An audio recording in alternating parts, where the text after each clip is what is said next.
Good morning, members. It is the appointed time, and there is a quorum formed. And this is a meeting of the Subcommittee on Road Traffic, Ordinance Amendment of Schedule 10, Order 2015, and we will now elect the chairman in accordance with the procedures set out in Appendix 4 to the House Rules. Valid nomination should be made orally by a member and seconded by another member orally, and the nominee must accept the nomination. Mr. Tan Kao Pui, Frankie Yik, any seconder? Mr. Pan Siu Ping. Mr. Frankie Yik, do you accept the nomination? Yes, thank you.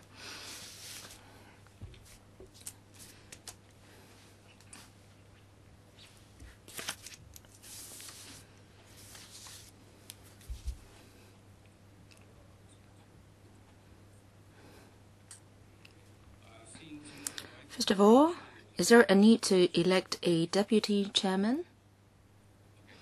If not, then let's get started with the meeting. Let's invite the administration team in.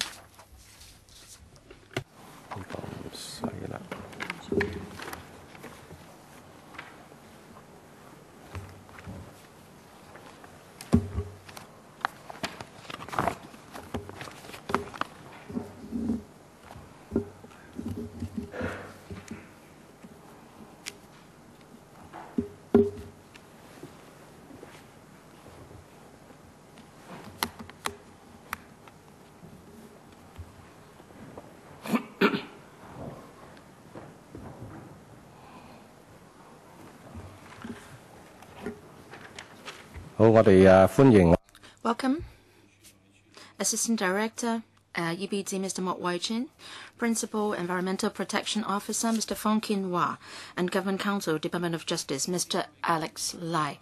Perhaps I'll hand over the time to the officials to take us through the order. Let me try to brief you.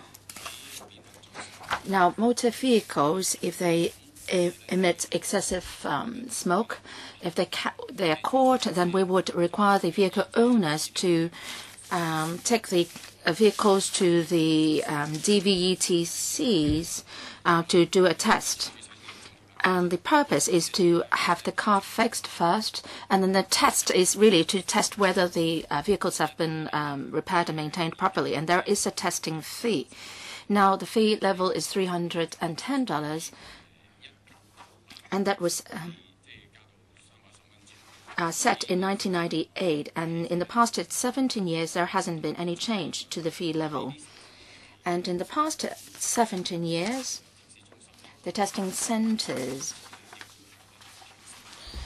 are seeing additional costs involved in the chassis dynamometer.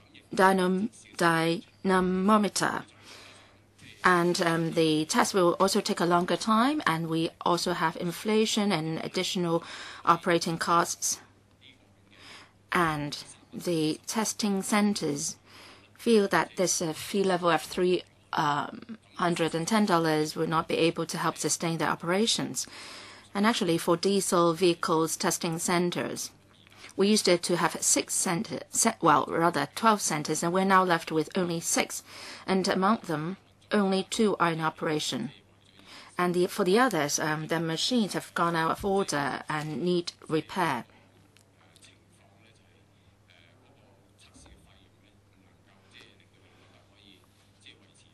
So the test fee will not be able to help them stay in the industry.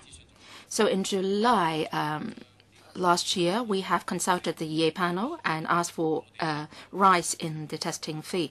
And after that, we have consulted the trade. The trade doesn't object. So that's why we are presenting this proposal now to ask for a rise in the testing fee from $310 to heavy diesel vehicles, $680, light diesel vehicles, $730, and also petrol and LPG vehicles, $620. I hope that members can support our proposal. Thank you, Assistant Director. Members, you can ask questions now. Mr. Sit Ho. These testing centers are privately run. $310, they think that is not enough. Well, it's easy. Well, if they incur a loss, they would shut down the business. So that's why we are seeing a reduction in the number of testing centers. So if the trade doesn't object to the rise in fee, then we will not object to it. What I'm worried about is the waiting period. Now, the number of testing centers is getting fewer and fewer. I understand that there are two scenarios that you have to take the vehicles to a test. Renewal of license, and if they have to stop business for, say, half a day, then, well, the cost involved will be more than a few $100s. So as far as the waiting period is concerned, can you ensure that the test can be carried out before the renewal of the license is done, so that they don't have to wait for too long?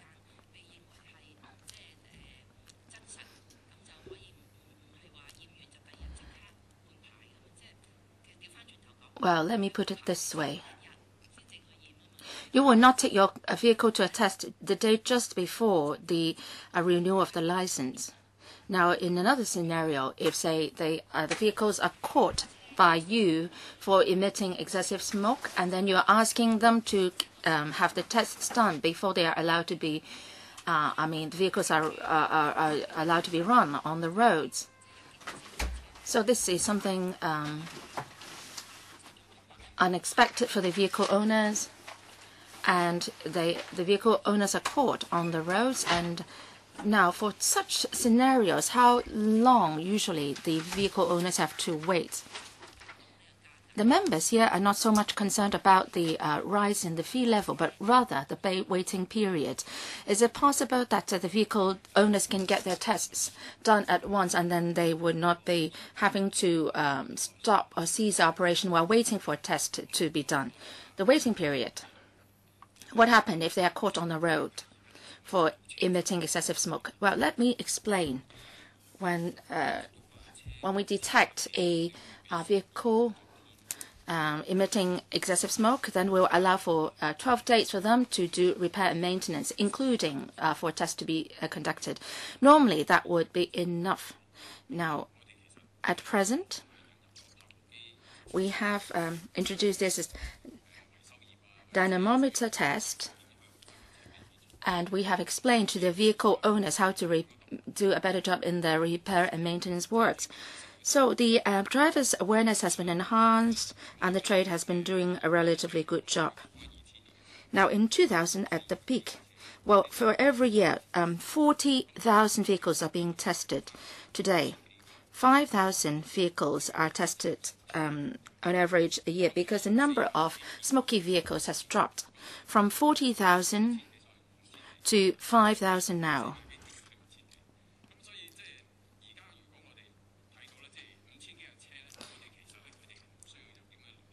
For these 5,000 vehicles, they don't have to wait, actually.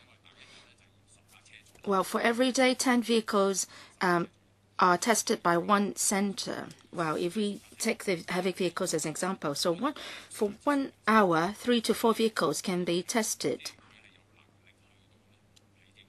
So the testing centers should have the capacity to cope. The vehicle owners don't have to wait at all. Well, some trade people told me that they have to wait for a long time when the vehicles emit smoke, but then it happens only when there is a renewal of the license. And actually, the vehicle owners are doing much better job in maintenance, and not many vehicles have to be tested, and the waiting period is not too long either. Sit Ho.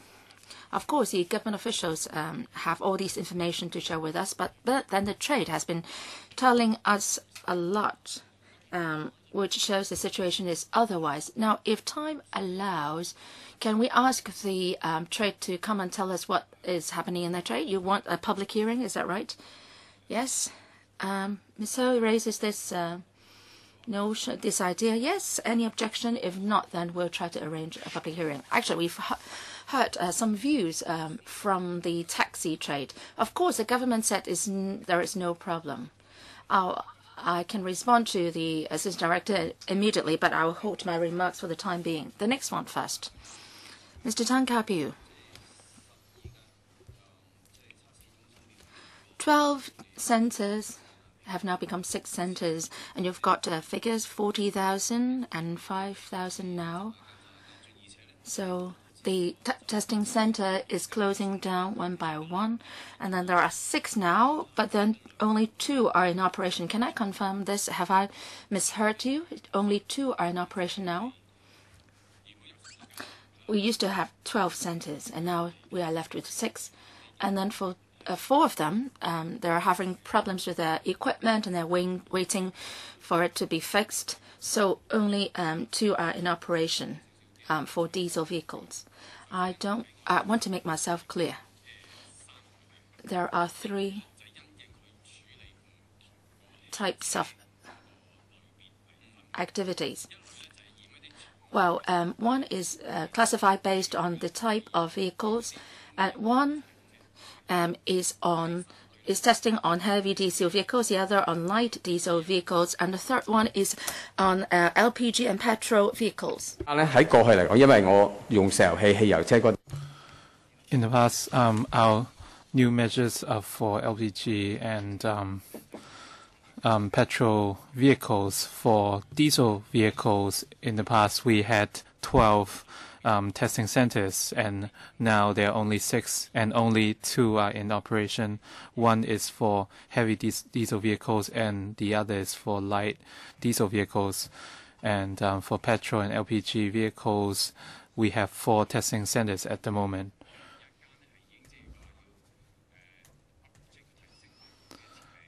One of those is being upgraded, so the other 3 are in operation.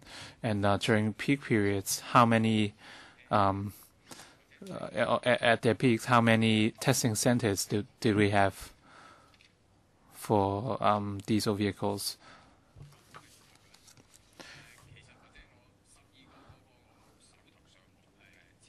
I don't have details on hand, but I can give you a breakdown of the 6 testing centers. We have 4 centers for heavy diesel vehicles and 2 for light diesel vehicles. I'm talking about the situation right now. I have no breakdown on the 12 centers we used to have, but I'm happy to offer the information after this meeting. So for heavy vehicles, we have 2 centers, but only 1 is in operation. And we have 4 centers for light vehicles, and only 2 are in operation. So altogether, we have 6. Pardon me, because I'm not very familiar with this situation. And is the government providing any funding or land subsidy for these centers? No, they are operating on a solely commercial basis, and they rely on the test fees. So the land or site belongs to the operator, right? You mentioned 5,000 vehicles being processed every year. What kind of vehicles are they? Are they LPG or petrol vehicles or diesel vehicles? Perhaps I can share some figures from 2014 with you.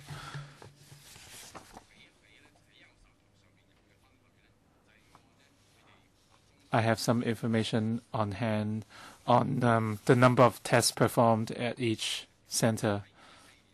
In 2014, for light vehicles, in the smoke tests, we had about 2,400 vehicles for light diesel vehicles. For heavy diesel vehicles, we had 3,090 tests. So altogether in 2014, for the advanced smoke tests on diesel vehicles, we did about 5,490 tests. What about LPG and petrol vehicles?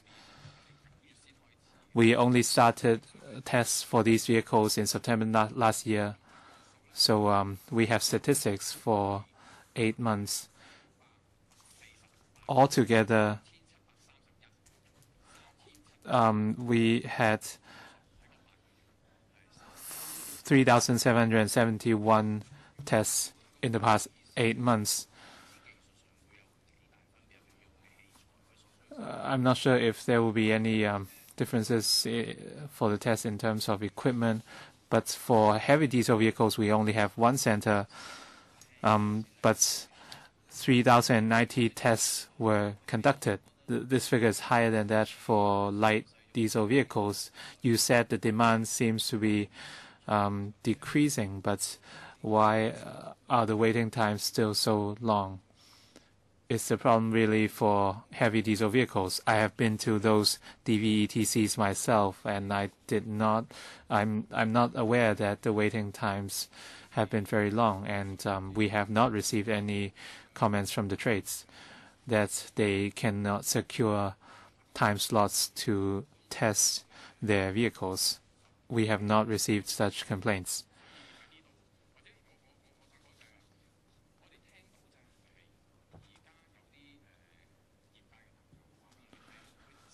According to some members of the trades, they might have to wait for some time before they can renew their licenses, but it's not the case for the smoke tests. They would only be asked to check their vehicles upon request from us.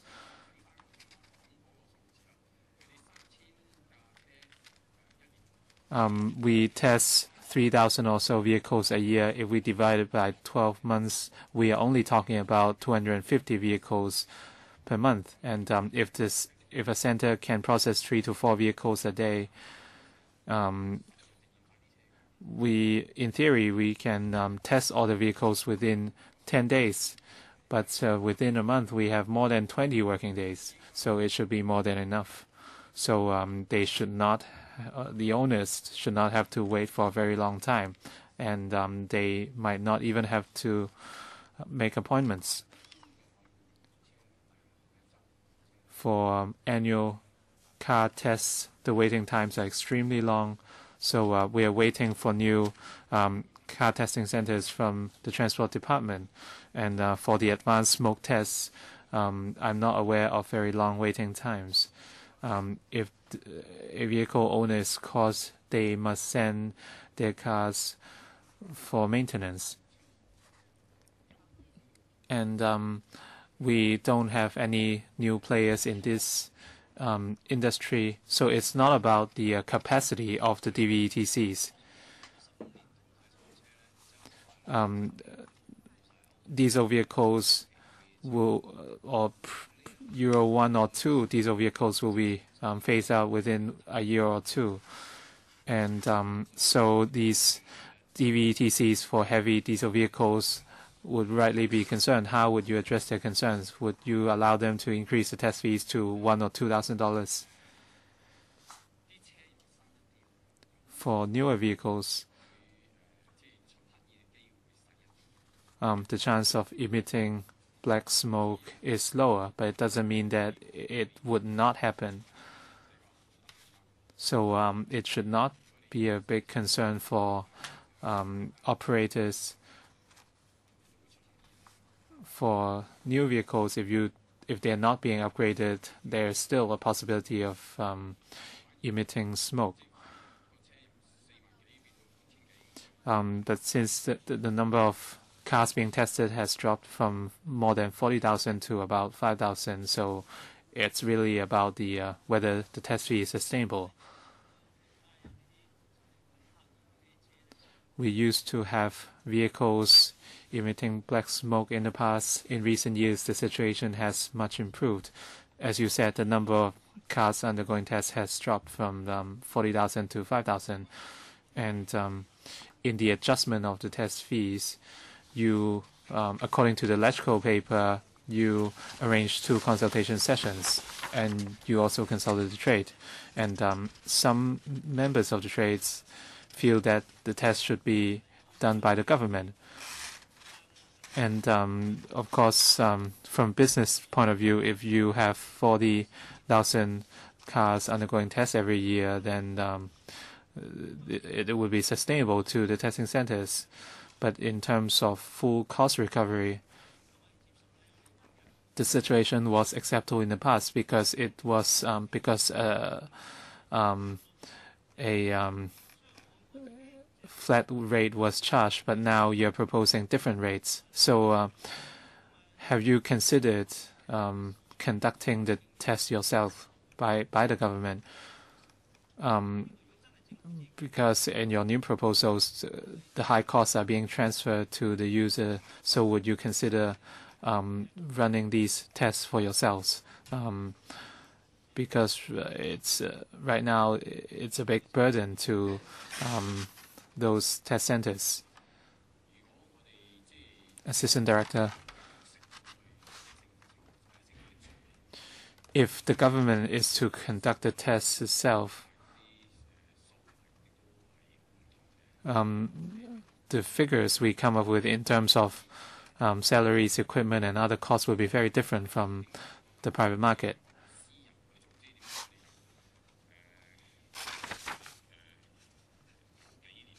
Since the 1990s, all the centers have been run on a private basis, and the benefit is that private operators can react more quickly to market changes.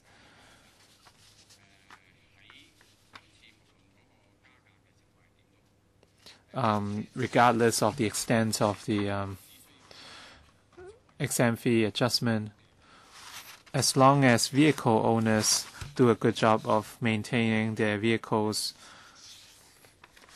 they would not be affected by any fee adjustments. And through our publicity efforts and communication with the vehicle repair trade, we saw that the problem of emissions have been much improved, as you can see from the drop in the number of tests being done every year from more than 40,000 to 5,000. So we feel that we should leave it to private test centers. So by the same logic, these the few remaining centers would go out of business very soon. And for COTS vehicles, they have to be sent for tests to see whether they comply with your emission requirements. Perhaps I would give more, Chairman. When we have started negotiating with test centers more than 10 years ago on the proposal of using Chase's dynamometers. If the measures are effective, we will see less and less polluting vehicles. We have always encouraged more centers to join the trade. For those who trade or repair vehicles,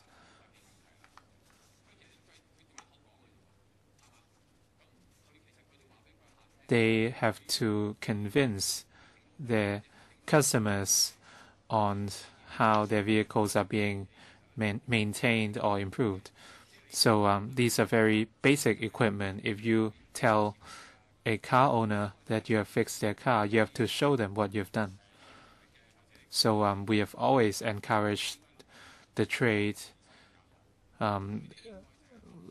We have always encouraged the vehicle repair trade to introduce such equipment, and they can become ATV ETC.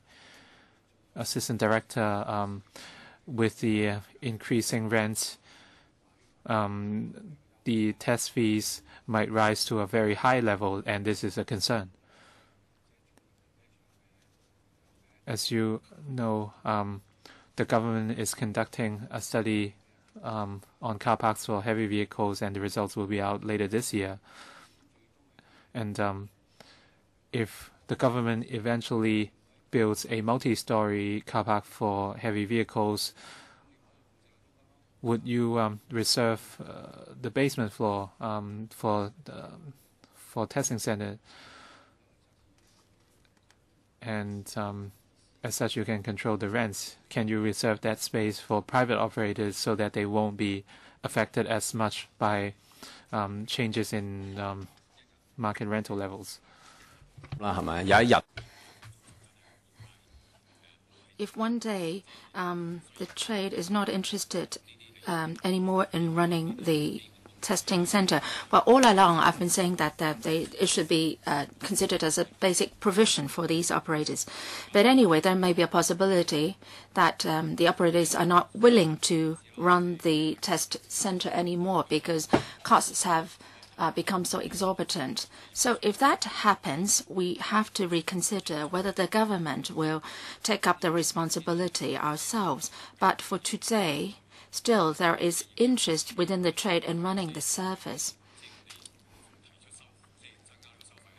And operators have told us that if the fee is not to be increased, then they will lose interest in running the service.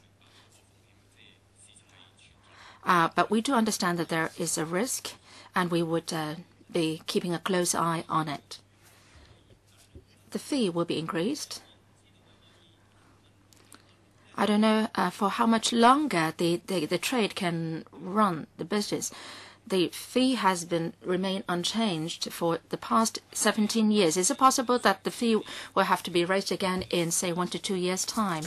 In the last EA panel meeting, members have also said that we should be reviewing the fee level at regular interval, and we should not be reviewing the fee only, say, in 10 or 20 years' time. We should be doing the review more regularly or frequently.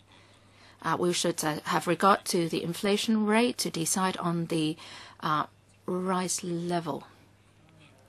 Oh, I'm sorry, I have to attend another meeting on the MPF. Well, we are left with no member at all.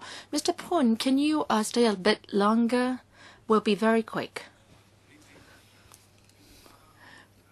Please come back as soon as you can. Well, then perhaps I will ask my question now. The taxi trade has some views on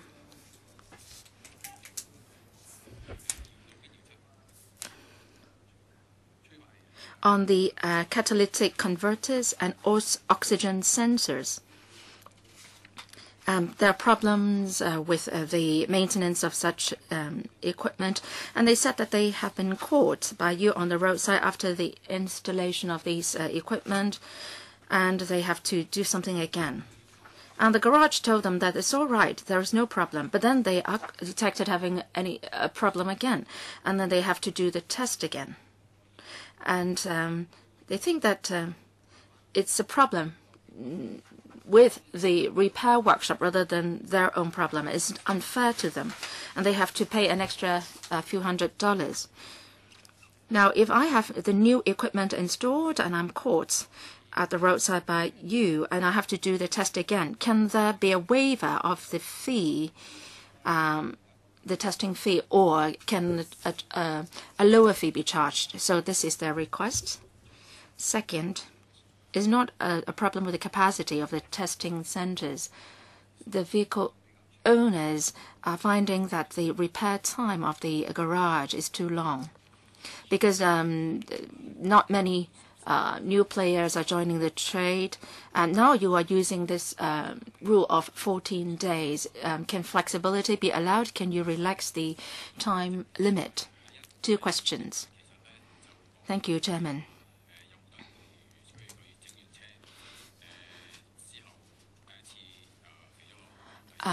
After the vehicles have been maintained and the vehicles fail the test, can a lower fee be charged? Yeah, actually, we have already lowered the fee. We have lowered the fee until the end of January this year. Why do we have this fee reduction mechanism, and why was it suspended afterwards? Let me explain. We have launched this roadside remote sensing equipment. In the initial days, the vehicle owners said that they have difficulties in having their cars repaired. And before that, we have done a lot to help the trade to master the right skills and technology. but irrespectively, there is still a problem. Now, say if they fail the test for the first time, then we will give them another test for free. And we said at that time that this fee waiver will stop till the end of January this year. And that program lasted for 2 months or so. And the trade now has mastered the skill, especially for those doing repair work on taxis and PLDs. The average test times is 1.2 times, so that is, and in majority of the cases, they only need one test. And some members of the trade are not familiar or do not know whether there are problems only with the catalytic converters or oxygen sensors, or there are problems with the mixers. So we've set up a hotline. And the people working in the garage workers can call up the hotline and ask for advice from us. And actually, I went down to the garages twice myself and discussed with the workers and told them where the problems lie. So I think we're trying to tackle the root of the problem. There are a number of 2,700 small and medium-sized garages in Hong Kong. So how long will it take for you to let all these garages know where the problems lie, how to master the skills, and so on? You said that there has been an exemption or grace period, and the trade is now asking for the extension of the grace period because, well, problems are still being identified today. You mentioned about 1.2 times of the tests. And they don't want to have repeated tests on vehicles.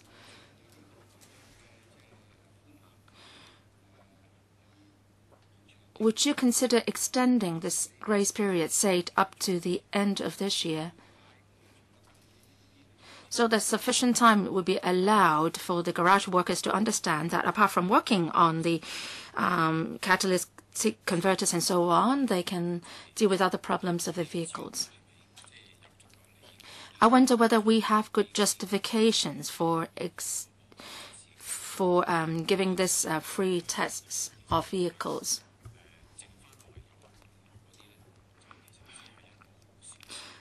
Only a minority of the garages has problems now, or else we won't be seeing the figure of 1.2 times of the tests now. It's a very low figure. And for private vehicles, private cars, the figure is around 2. So for taxis and PLBs, well, the garage workers have got good grasp of this techniques. Now, if we are giving free tests, I'm just afraid that it will be abused. Well, you are just extending it for a definite period. I'm not talking about extending it for indefinitely. I think this is an approach to help the trade to adjust as quickly as possible or adapt to the new requirements as quickly as possible. That's why we have it until the end of January, and I think the trade has been working very hard. Now, 1.2 times tests. You've tested 5,000 LPG gases, LPG vehicles in 8 months. Just LPG vehicles. So 1,000 vehicles have to be retested, right? Yes. Well, after the meeting, we can share with you the detailed figures, and I'm sure at the public hearing, the members of the trade will raise similar requests. With regard to the 14-day period, would you be relaxing that restriction?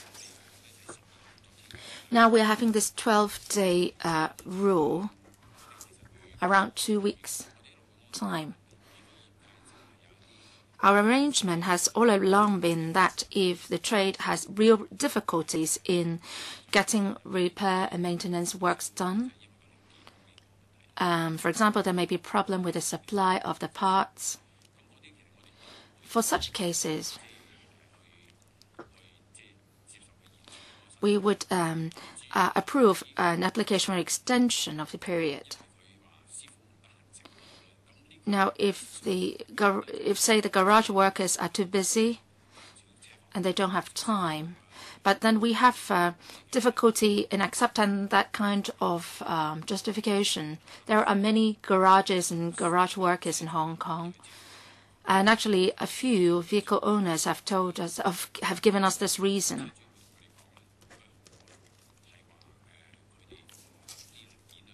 Some vehicle owners have told us that they are waiting for the supply of the parts. Sometimes the vehicle's owners told us that the garage workers have difficulties in fixing the vehicles, and for such cases, we'll also extend the period allowed. Assistant Director, after the explosion incident in Wong Tai Sin, the trade has been crying out for help because the owners' corporation said that they would not be renewing their lease upon its expiry. And I'm sure that the number of the 2,700 small, medium-sized garages will drop in number sooner or later. I have given you my view. I'm sure you will hear a lot more on this front at the public hearing. Let me say something more, Chairman. With regard to the 12-day rule, the Audit Commission has really conducted an audit on that. Well, times have changed already. Chairman, you mentioned about this latest development in Wong Tai Sin. We are keeping a close eye on it. And if the number of garages is going to drop, then we'll have to be prepared. Mr. Pon Xiaoping, we used to have a fee of $310 for all types of vehicles. Now we are having different types of vehicles subject to different fee levels, and the heavy vehicles are subject to a lower fee than the light diesel vehicles. Well, is it a demand from the trade dividing up the fees into 3 levels of fee? Now, if it is just one fee, then one level, then the operators may try to cross-subsidize the different vehicles. Is it a demand coming from the trade? We have discussed this with the operators. We have asked them to set out all the figures on the table.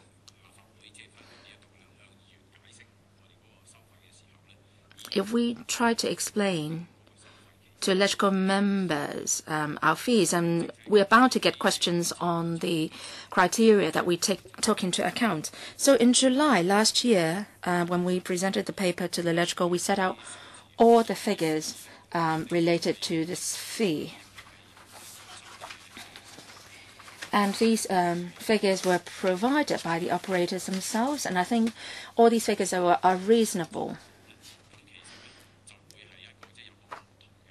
So going by these figures, and we need to have different fee levels.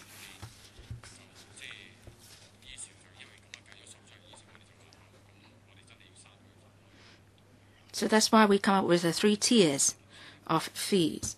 I think your question is very good, Mr. Poon. I think it's just right to have different fee levels. Say the bigger the vehicle, of course, the cost should be higher.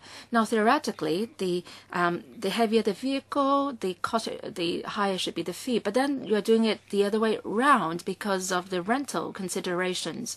So can you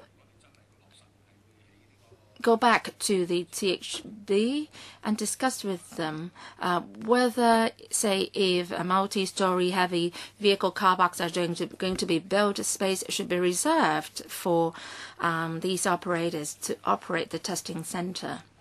And we try to minimize the influence of the rental on the operating costs of the centers. I understand the logic behind that question.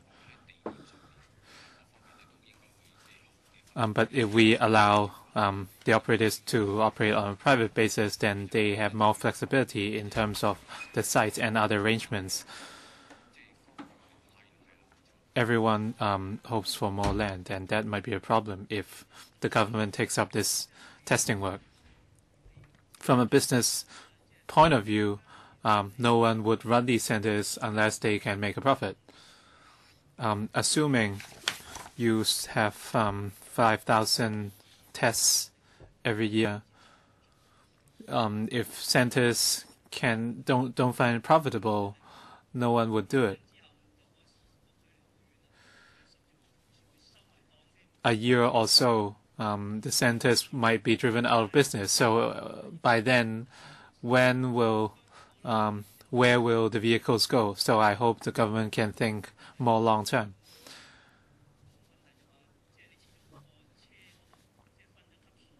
And since the test fees are divided into 3 categories, it does not sound very fair for heavy vehicles.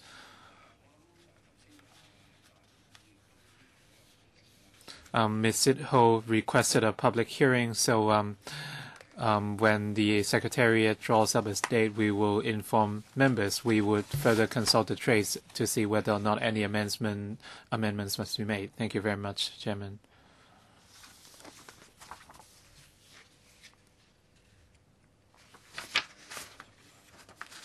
All right. Members, please take note of page 3 of the paper on the legislative timetable.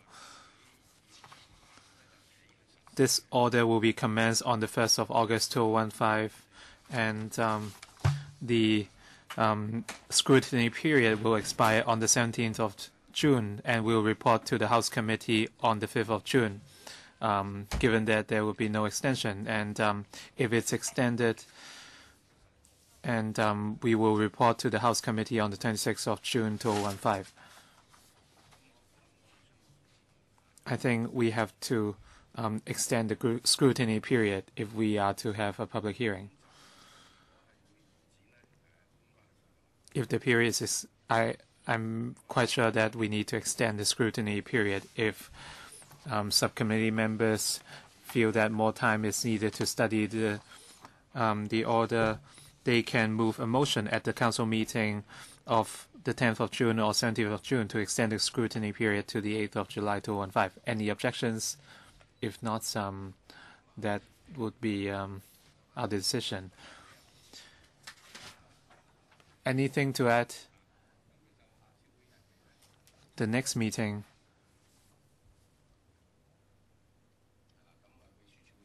the Secretariat will inform all of you since we are going to have a public hearing.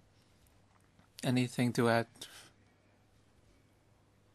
If not, the meeting is adjourned. Thank you very much.